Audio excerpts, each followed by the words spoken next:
Dear all, Assalamu alaikum. I'm Dr. Rafiq Patafi. Today I'm going to discuss about the peroxisomes. Peroxisomes एक ऐसी structures हैं, cytoplasmic organelles हैं जो cell के अंदर पाए जाते हैं।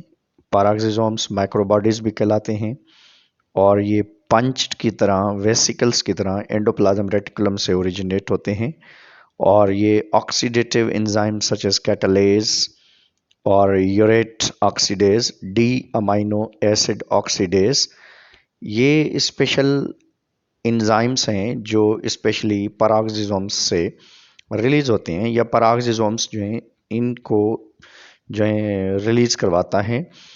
तो पेरोक्सिसोम्स ये यूकारियोटिक सेल में प्रेजेंट होते हैं, प्रोकारियोटिक सेल में एब्सेंट होते हैं।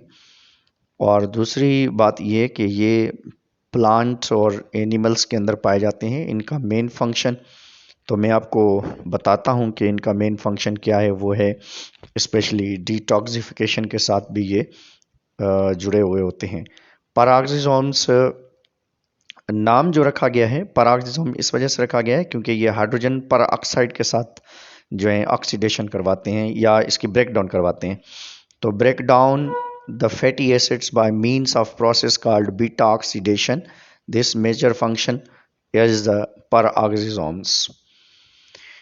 Peroxisomes स्पेशली जो सेल के अंदर पाए जाते हैं, ये डिटॉक्सिफिकेशन का मेन फंक्शन होता है इनका, जो पेरोक्सिसोम्स के हिस्से में आता है या पेरोक्सिसोम्स के साथ ये जुड़े हुए होते हैं।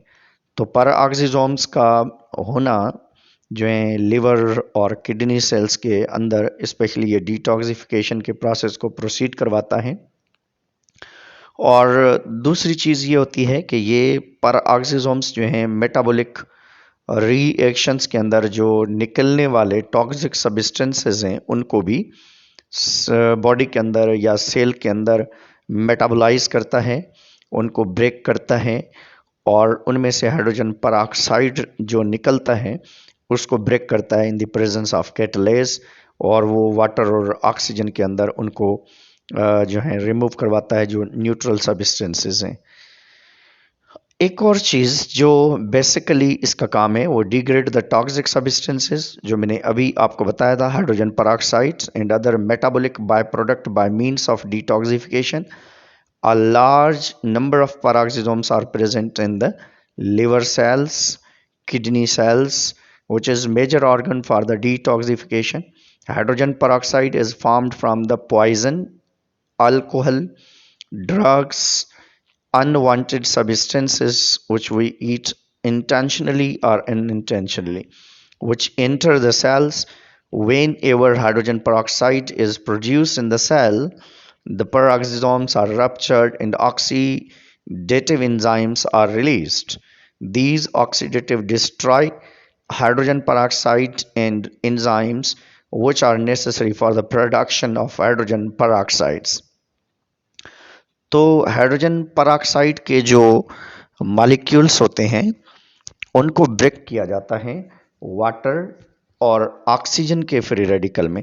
और ये फ्री रेडिकल वैसे तो दिखने में हमारे लिए नॉर्मली बेनिफिशियल हमें नज़र आ रहे होते हैं, मगर ये जो आप देखते हैं कि लोगों को जो मवाली होते हैं या ड्रिंकर्स होते हैं वो स्लगिश हो जाते हैं, लूज वीकनेस जो उनकी बॉडी के अंदर शो होती है। हम क्यों कहते हैं कि ये बंदा जो है एक मवाली नज़र आता है, हमें लूज नज़र आता है, वो इस वजह से क्योंकि ऑक्सीजन के फ्री रेडिकल निकलने की वजह से स्पेशली एजिंग होने के चांस ज़्यादा होते हैं, मींस बूढ़ेपन होने के चांस ज़्यादा होते हैं, जल्दी बंदा जो है बूढ़ा नज़र आ रहा होता है।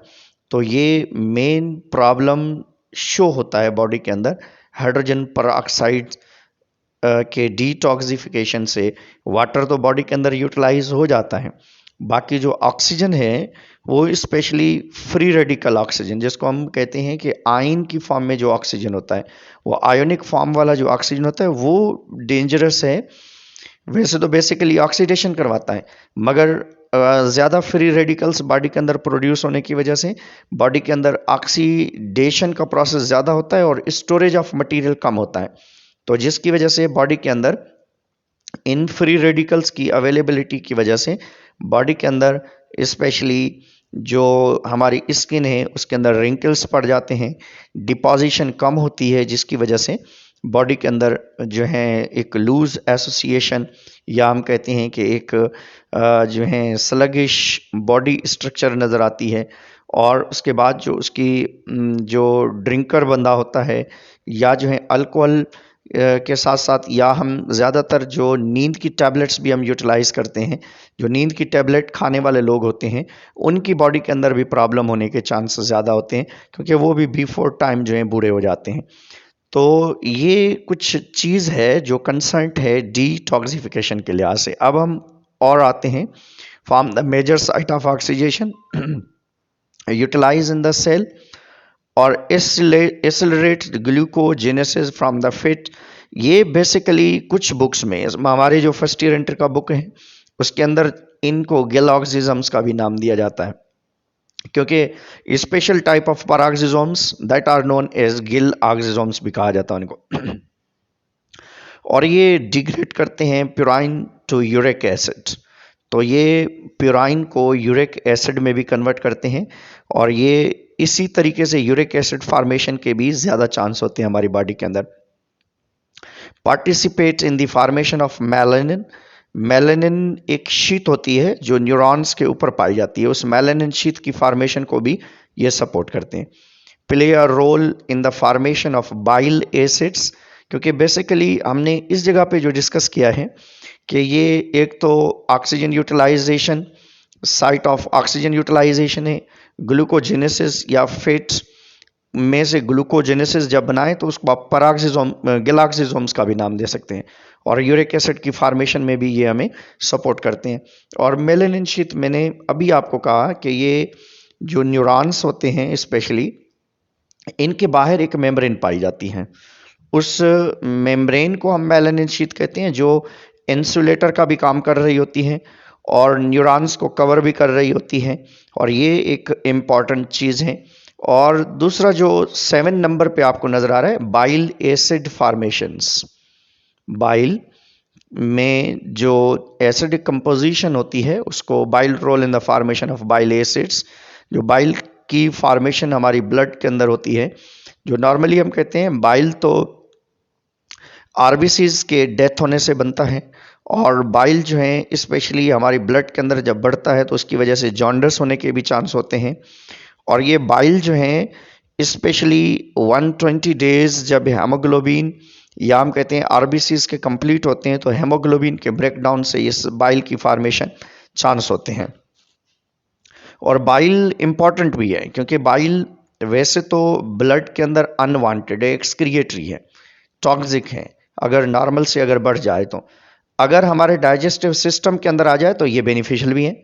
तो मीन्स बाइल अगर आपकी ब्लड के अंदर है तो that's unwanted, that is excretory. जब ये बाइल ब्लड के अंदर आ जाता है तो ये ब्लड के अंदर, सॉरी, हमारी डाइजेस्टिव सिस्टम के अंदर आ जाता है, तो ये डाइजेस्टिव सिस्टम के अंदर हमारे पास बेनिफिशियल भी है। और ये क्या करता है, जिसको हम इमल्शन कहते हैं, इमल्सिफिकेशन कहते हैं, ये इमल्सिफिकेशन वाला जो प्रोसेस है हमारे पास ब्लड के अंदर, ये स्पेशली इस बाइल की वजह से होता है, और ये बाइल की मदद से हम डाइजेशन को सपोर्ट करवाते हैं, और इसी तरीके से ये डाइजेस्टिव मैकेनिज्म हमारे पास पाए जाते हैं।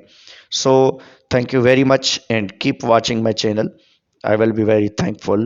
Stay blessed and take care.